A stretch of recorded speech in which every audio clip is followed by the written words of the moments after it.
Randy Tudor is the chief of police in Pontotoc, Mississippi. He is also president of the Mississippi Association of Chiefs of Police. Chief Tudor, good morning. Thanks for joining us. Hey, Richard, thanks for having me. All right, so this is National Police Week. What does that mean? It means a lot. We get to celebrate uh, a lot of different things. It's a celebration for the living, a celebration for people who've died. Uh, we kind of let people know what we do every day, and this kind of brings that out. Chief Tudor, it's been a difficult handful of years for police departments across the United States. You and your colleagues are dealing with things that I know have got to be frustrating, and yet your officers and officers all over the state of Mississippi and the country keep coming to work every day. They keep working to keep us safe. Where is morale among police officers, both in your department and as you've seen kind of anecdotally across the state of Mississippi? Richard, uh, it's like you said, it's been a tough couple of years. When you turn the television on and you see people in the street calling us everything that I can't say on on the air. Thanks for that. It's it's tough, but the and I'm speaking for the majority of the people that wear the badge. We still go out every day and do this. And, it goes back to the thing that you've probably heard a million times, but it's so true. This is not just a job. It's a calling. When you put the badge on, uh, you know, I've never met many of the police officers that weren't special people. And I guess that's the way I feel, because it is a calling. And I'll give you a quote. The Fraternal Order of Police put something out a couple of days ago that really hit home with me. It says, law enforcement officers walk into every shift knowing it could be their last, but they go anyway. That's not a job. That's courage in its rawest form. Amen to that. Visiting with Randy Tudor, Chief of Police in Pontotoc, President of the Mississippi Association of Chiefs of Police. I'm curious, so you said a second ago, you turn on the television and you see the way that law enforcement officers, both local, state, and federal, are being treated in a lot of places. But I think that the part you don't see is maybe the other side of that, because I know at least here in Mississippi, there is a very significant portion of the population that is very, very grateful for law enforcement. And they go out of their way to make sure that police officers, sheriff's deputies, and so on know that and hear that, whether it's, picking up the check for a meal or just stopping by and saying thank you for your service. How far does that go? If we're having that morale conversation, how important is that for your officers and officers that don't work for you to hear that encouragement also? Oh, that's absolutely one of the reasons we come to work every day. I know one of the biggest things here in Pontotoc is one of our here at the main part of the police department, our little sitting room. Mm-hmm. We've had classes from the local schools and from some of the clubs and things, but they bring us food, they bring us posters, things like that. We actually have all those on the walls back there in that room. And that's just a reminder of what you just said.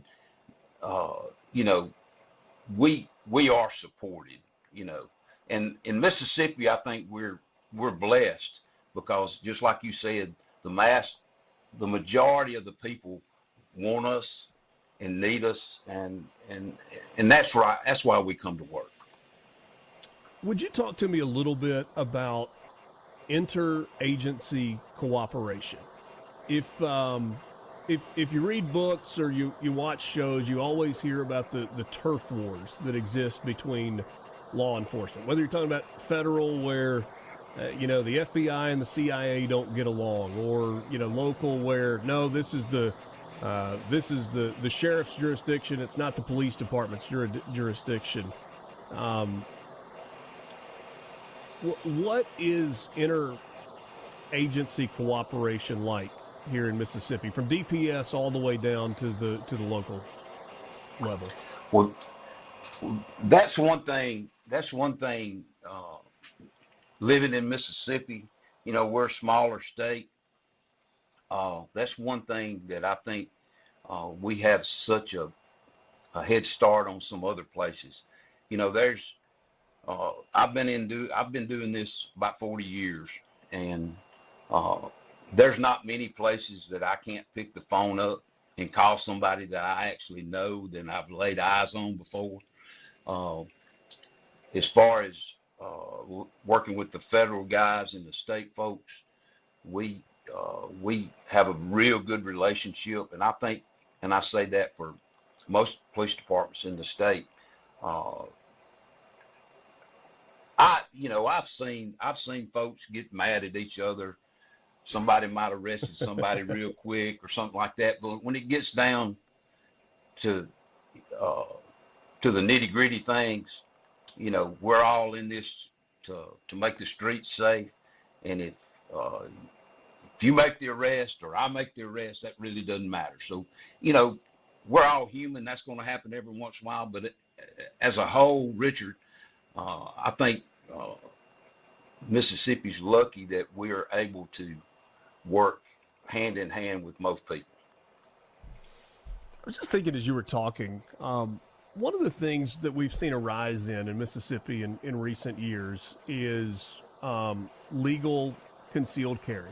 And to get that concealed carry license, you've got to go through, a safety training course, and you got to be vetted through there. From a police officer standpoint, is that something that is concerning, or are we safer as a state, and are we safer locally because of the concealed carry laws that are in place? Well, the way the law is written, that person that gets that concealed carry, he has to do basically what we do every day. He has to go through certified training and all that.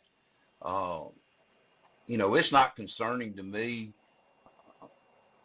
as far as, because if I stop you and run your driver's license, I know if you've got a concealed carry. So it's not a big secret.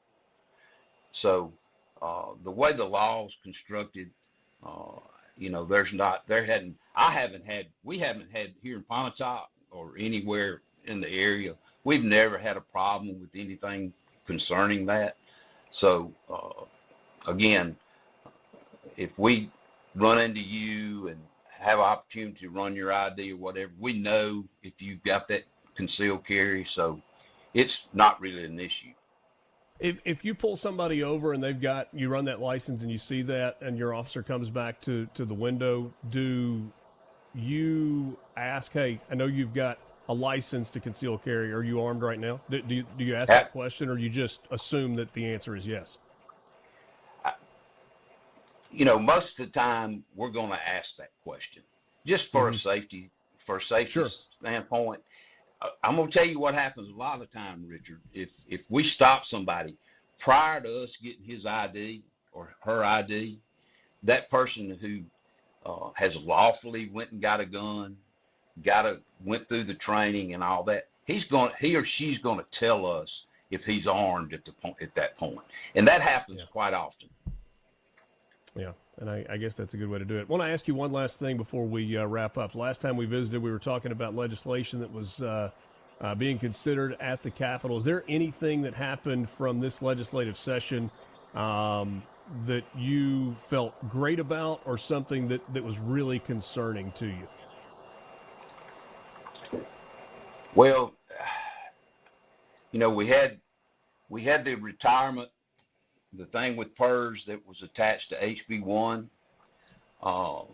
and the Tier 5 thing that's coming out.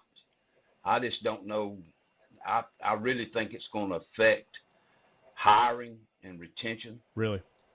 And we made that point. We put that point out there.